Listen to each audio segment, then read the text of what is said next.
MK Muneer സാഹിബിൻ്റെ പിൻഗാമിയായി കൊടുവള്ളി പിടിക്കാൻ PK ഫിറോസാണ് വന്നിട്ടുള്ളത്. മലപ്പുറം ജില്ലയിൽ നിന്ന് നമ്മുടെ കോഴിക്കോട് ജില്ലയുടെ ഭാഗമാകുമ്പോൾ ആത്മവിശ്വാസം എത്രത്തോളം ഉണ്ട്? മലപ്പുറം ജില്ലയിൽ നിന്നല്ല, ഞാൻ കോഴിക്കോട് ജില്ലക്കാരനാണ്. മലപ്പുറം ജില്ലയിൽ മത്സരിച്ചിരുന്നു കഴിഞ്ഞ തവണ. തീർച്ചയായിട്ടും കൊടുവള്ളി നിയോജകമണ്ഡലത്തെ സംബന്ധിച്ചിടത്തോളം UDFൻ്റെ ഒരു ഉറച്ച മണ്ഡലമാണ് കൊടുവള്ളി. മാത്രമല്ല, നേരത്തെ ഒരു തവണ കൊടുവള്ളി നഷ്ടമായത് ചില പാർട്ടിക്കകത്ത് മുന്നണിക്കകത്ത് നിന്ന് ചില ആളുകളൊക്കെ പാർട്ടി വിട്ടുപോയ സമയത്തായിരുന്നു. അത്തരം ആളുകൾക്ക് പാർട്ടിയിലേക്ക് തിരിച്ചു വന്നു. മാത്രമല്ല, അതിനുശേഷം കഴിഞ്ഞ 10 കൊല്ലക്കാലമായി കഴിഞ്ഞ ലോക്കൽ ബോഡി ഇലക്ഷനിൽ ഏറ്റവും ഒടുവിൽ നടന്ന ലോക്കൽ ബോഡി ഇലക്ഷനിലടക്കം ഐക്യ ജനാധിപത്യ മുന്നണിക്ക് വലിയ ഭൂരിപക്ഷം നേടിക്കൊടുക്കാൻ സാധിച്ചൊരു നിയോജകമണ്ഡലമാണ്. അതുപോലെ തന്നെ പാർലമെൻറ്റ് ഇലക്ഷനിൽ കോഴിക്കോട് ജില്ലയിലെ ഏറ്റവും ഉയർന്ന ഭൂരിപക്ഷം കൊടുത്ത ഒരു നിയോജകമണ്ഡലമാണ് കൊടുവള്ളി മണ്ഡലം. ആ നിലക്ക് എല്ലാ നിലക്കും മാത്രമല്ല, കഴിഞ്ഞ 10 വർഷത്തെ ഇടതുപക്ഷ ഭരണത്തോടുള്ളൊരു വെറുപ്പ് ജനങ്ങളിൽ വളരെ പ്രകടമായി കണ്ടുകൊണ്ടിരിക്കുന്നുണ്ട്. അതെല്ലാം ഈ തെരഞ്ഞെടുപ്പിൽ പ്രതിഫലിക്കും. കൊടുവള്ളി മണ്ഡലത്തിൽ വലിയ ഭൂരിപക്ഷത്തിന് ജയിക്കാൻ കഴിയുമെന്നാണ് ഞങ്ങളുടെ എല്ലാവരുടെയും പ്രതീക്ഷ. കഴിഞ്ഞ 10 വർഷക്കാലം കാരാട്ട് റസാഖ് ഉൾപ്പെടെയുള്ളവർ പറയുന്നത് CPM-നകത്ത് അല്ലെങ്കിൽ ആ മുന്നണിക്കകത്ത് അങ്ങേയറ്റം അപമാനിക്കപ്പെടുകയായിരുന്നെന്നാണ്. എന്താണ് അതിനെക്കുറിച്ച് പറയാനുള്ളത്? ഈ പിണറായി സർക്കാരിൻ്റെ തുടർഭരണം, അതായത് കാരാട്ട് റസാഖ് MLA ആയിരുന്നു, UDF വിട്ടുപോയി അപ്പുറത്ത് പോയിട്ടാണ് MLA ആയത്.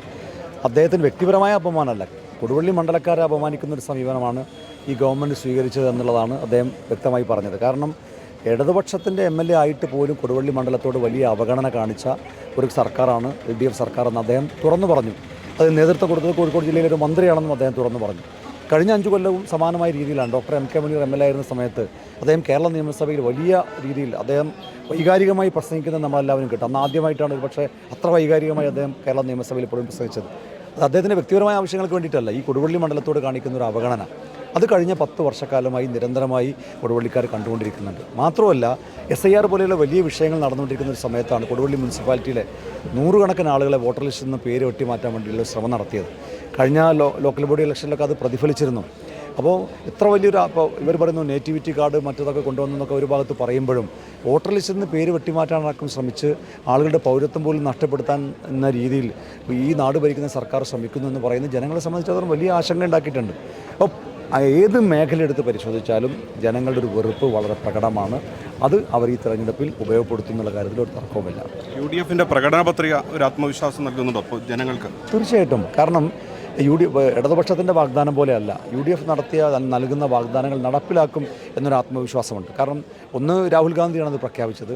മറ്റൊന്ന്, നേരത്തെ രാഹുൽ ഗാന്ധി പ്രഖ്യാപിച്ച വാഗ്ദാനങ്ങൾ മറ്റ് സംസ്ഥാനങ്ങളിൽ, പ്രത്യേകിച്ച് നമ്മുടെ സമീപ സംസ്ഥാനമായ കർണാടകയിലടക്കം നമ്മളത് കണ്ടതാണ്. അതുമാത്രമല്ല, ഉമ്മൻചാണ്ടി കേരളം ഭരിക്കുന്ന സമയത്തും നമ്മൾ ഈ കൊടുവള്ളി മണ്ഡലത്തിൽ തന്നെ ഒരു ഗവൺമെൻറ് കോളേജാണ് അന്ന് കൊടുത്തത്. ഒരു ഇൻഡസ്ട്രിയൽ പാർക്ക് ഉമ്മൻചാണ്ടി സർക്കാരിൻ്റെ കാലത്ത് കൊടുത്തു. 10 വർഷത്തിനിടയിൽ അതുപോലെ എന്തെങ്കിലും ഒരു ലാൻഡ്മാർക്ക് ഈ മണ്ഡലത്തിൻ്റെ കാര്യം മാത്രമല്ല, കേരളത്തിൽ എവിടെയും കാണിക്കാൻ കഴിയാത്തൊരു സർക്കാരല്ലേ കേരളം ഭരിച്ചുകൊണ്ടിരിക്കുന്നത്.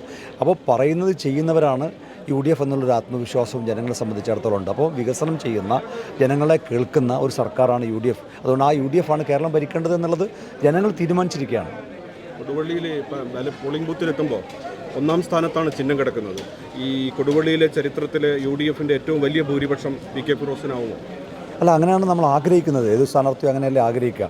എത്ര കിട്ടുമെന്നുള്ളത് ജനങ്ങളാണ് തീരുമാനിക്കേണ്ടത്.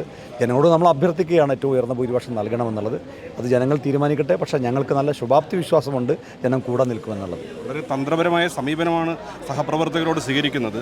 എത്ര ഭൂരിപക്ഷം നിങ്ങൾ തരുമെന്ന് വളരെ ലളിതമായി ചോദിച്ചു ഓരോരുത്തരെയും കുടുക്കുകയാണ് പ്രവർത്തനത്തിൽ. അല്ല, അത് അവർക്കൊരു ടാർഗറ്റ് അവരെ കൊണ്ട് തന്നെ പറയിപ്പിക്കുക എന്നുള്ളതാണ്. നമ്മളൊരു ടാർഗറ്റ് പറയുന്നതിന് പകരം അവരൊരു ടാർഗറ്റ് സമ്മതിക്കട്ടെ, എന്നിട്ട് അവരത് ആ ടാർഗറ്റ് അച്ചീവ് ചെയ്യാൻ വേണ്ടി അവർ പരിശ്രമിക്കട്ടെ. അങ്ങനെ പ്രവർത്തകരാണല്ലോ ഒരു മുന്നണി എന്ന് പറയുന്നത്, അല്ലാതെ സ്ഥാനാർത്ഥിയോ നേതാക്കന്മാരോ അല്ല.